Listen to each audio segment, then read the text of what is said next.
Assalamualaikum warahmatullahi wabarakatuh. Halo semuanya, kami mahasiswa dari Sekolah Tinggi Ilmu Farmasi Riau ingin memaparkan materi mengenai teknik ekstraksi perkolasi. Sebelumnya, izinkan kami untuk memperkenalkan anggota dari tim kami. Yang pertama ada Aulia Amariska, selanjutnya ada Ayu Mayangsari, Salsabila Putri Nursyah, dan juga Wilda Silviana. Video ini kami buat untuk memenuhi tugas dari mata kuliah Kimia Bahan Alam 2 yang diampu oleh Bapak Apoteker Hayul Fadli, Magister Farmasi. Selamat menyaksikan. Pada video ini kami akan menjelaskan mengenai teknik ekstraksi perkolasi. Nah, apa sih perkolasi itu? Perkolasi adalah proses ketika simplisia yang sudah halus diekstraksi dengan pelarut yang cocok dengan cara dilewatkan secara perlahan-lahan pada suatu kolom. Sejak zaman dahulu, ternyata teknik perkolasi ini telah banyak digunakan dalam berbagai bidang. Salah satunya pada proses pembuatan kopi dan juga ekstraksi bahan alami. Sebelum tahun 70-an, alat seduh kopi yang digunakan untuk menyeduh kopi ternyata telah menggunakan prinsip yang sama dengan alat perkolator. Bisa teman-teman lihat dari gambar yang ada di video ini adalah alat yang digunakan untuk menyeduh kopi yang digunakan pada tahun 70-an. Nah, di atas itu adalah serbuk kopi yang jika kita samakan dengan prinsip perkolasi itu adalah simplisia yang akan kita ekstraksi. Nah, nantinya pelarut atau air yang digunakan untuk membuat kopi akan dilewatkan dari atas ke bawah sehingga kopinya akan terekstrak ke bawah dan ditampung di bawah. Nah, begitu juga prinsip yang akan digunakan pada ekstraksi perkolasi ini. Nah, bagaimana sih prinsip kerja dari alat perkolasi ini? Nah, bisa dilihat dari gambar yang tertera pada video ini. Ini adalah contoh dari alat perkolasi yang disebut dengan perkolator. Prinsip kerja dari perkolator ini adalah dengan menempatkan serbuk simplisia pada suatu bejana silinder yang di bagian bawahnya diberi dengan sekat berpori. Selanjutnya, cairan penyari akan dialirkan dari atas ke bawah melalui serbuk tersebut, lalu cairan penyari akan melarutkan zat aktif sel-sel yang akan dilalui sampai keadaannya jenuh. Nah, dalam proses ekstraksi perkolasi, tentunya ada beberapa hal ataupun faktor yang bisa mempengaruhi hasil dari perkolasi kita. Di antaranya, yang pertama adalah gaya berat. Lalu yang kedua adalah kekentalan dari pelarut yang kita gunakan. Selanjutnya adalah daya larut dari senyawa-senyawa yang terdapat di dalam simplisia. Yang keempat adalah tegangan permukaan. Selanjutnya ada kekuatan difusi dan juga kekuatan osmosa dari pelarut yang akan berdifusi dan juga berosmosis ke dalam serbuk simplisia yang akan diekstraksi. Selanjutnya ada gaya adhesi, daya kapiler, dan juga daya geser atau daya friksi. Nah, ini adalah salah satu contoh dari alat perkolator. Alat perkolator pada umumnya terdiri dari beberapa bagian. Yang pertama adalah statif dan juga klem. Statif atau klem ini berguna untuk menopang alat perkolator agar bisa tegak dan berdiri dengan baik. Selanjutnya ada keran. Keran pada alat perkolator ini mirip dengan keran buret. Fungsi dari keran ini adalah untuk membuka dan menutup wadah dari wadah perkolator agar perkolat atau hasil perkolasi bisa turun ke wadah Erlenmeyer atau wadah pelarut yang ada di bawah. Nah, selanjutnya ada wadah perkolasi. Wadah perkolasi ini adalah wadah yang akan digunakan untuk menempatkan simplisia yang akan digunakan atau yang akan diekstraksi pada teknik perkolasi ini. Selain itu, pada alat perkolator juga dilengkapi dengan sekat berpori yang diletakkan di bagian bawah wadah perkolasi. Sekat berpori ini digunakan untuk menyaring simplisia agar simplisia tidak ikut turun ke wadah pelarut yang ada di bawah perkolator. Nah, ini adalah ilustrasi dari alat perkolator yang digunakan untuk ekstraksi perkolasi.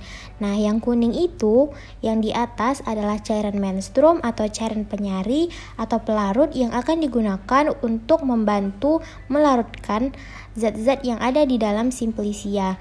Nah, pelarut itu akan melalui simplisia yang ada di tengah, kemudian akan melarutkan atau akan mengambil senyawa-senyawa yang terkandung di dalam simplisia, lalu nantinya akan turun ke bawah dan akan dialirkan menuju ke wadah yang ada di bawah alat perkolator. Nah, ternyata alat perkolator ini ada beberapa bentuk. Yang pertama, ada bentuk tabung, lalu ada bentuk paruh, dan juga bentuk corong. Tadi kita sudah menjelaskan mengenai alat perkolasi, prinsip, dan juga definisi dari perkolasi. Nah, lalu bagaimana sih cara melakukan ekstraksi perkolasi ini? Nah, cara yang pertama adalah kita harus menghaluskan terlebih dahulu serbuk dari tumbuhan atau sampel yang akan digunakan sehingga nantinya akan menghasilkan simplisia yang halus. Nah, proses penghalusan ini bisa menggunakan blender atau lumpang dan juga stamper untuk membantu menghaluskan sampelnya. Selanjutnya, kita harus melakukan preparasi pada alat perkolator. Yang ketiga, simplisia yang sudah halus tadi ditempatkan ke dalam wadah perkolasi. Selanjutnya, tambahkan pelarut ke wadah yang telah berisi simplisia sampai seluruh simplisia itu tertutup dengan pelarutnya. Selanjutnya, tutup wadah perkolasi dan biarkan pelarut hingga meresap. Setelah pelarut meresap dan jenuh, keluarkan ekstrak dengan cara membuka keran yang ada di bawah perkolator, sehingga nantinya ekstrak atau perkolat yang dihasilkan akan turun ke wadah yang ada di bawah perkolator. Selanjutnya, dalam ekstraksi perkolasi ada beberapa hal penting yang harus diperhatikan. Yang pertama, mengenai masa simplisia. Dalam memasukkan simplisia ke dalam wadah perkolator, simplisia harus dilakukan penekanan agar simplisia padat dan kecepatan alir dari pelarut yang akan turun melalui simplisia itu bisa terjaga. Nah, selanjutnya pelarut. Pelarut yang bisa digunakan dalam ekstraksi perkolasi ini adalah air, etanol, gliserin, ether, heksan, aseton, dan juga kloroform. Selanjutnya adalah kecepatan alir. Dalam ekstraksi perkolasi, kecepatan alir diatur 1 mili per menit. Ternyata, teknik ekstraksi perkolasi ini ada beberapa jenis. Yang pertama adalah perkolasi panas. Pada perkolasi panas ini, pelarut yang digunakan untuk melarutkan sel-sel atau senyawa-senyawa yang ada pada simplisia itu digunakan pada suhu panas. Jadi pelarutnya dipanaskan terlebih dahulu, lalu baru dituangkan ke dalam wadah perkolasi. Yang kedua ada perkolasi dingin. Bedanya dengan perkolasi panas, di perkolasi dingin, pelarut yang digunakan itu adalah pelarut dengan kondisi suhu ruang. Selanjutnya ada perkolasi pengembalian larutan. Pada teknik perkolasi ini, pelarut yang telah diekstraksi atau hasil perkolat yang telah didapatkan kemudian akan dimasukkan ke dalam wadah perkolasi sehingga pelarut yang telah dihasilkan tadi akan kembali melarutkan simplisia yang ada pada wadah perkolat. Selanjutnya, yang keempat adalah perkolasi bertingkat. Perkolasi bertingkat ini adalah perkolasi dengan menggunakan beberapa alat perkolator yang disusun secara bertingkat. Teknik perkolasi ini sebenarnya digunakan untuk apa aja sih? Nah, pada industri farmasi atau pada bidang farmasi, ternyata teknik perkolasi ini sudah banyak digunakan untuk menghasilkan produk-produk farmasi. Di antaranya pada proses pembuatan minuman kesehatan.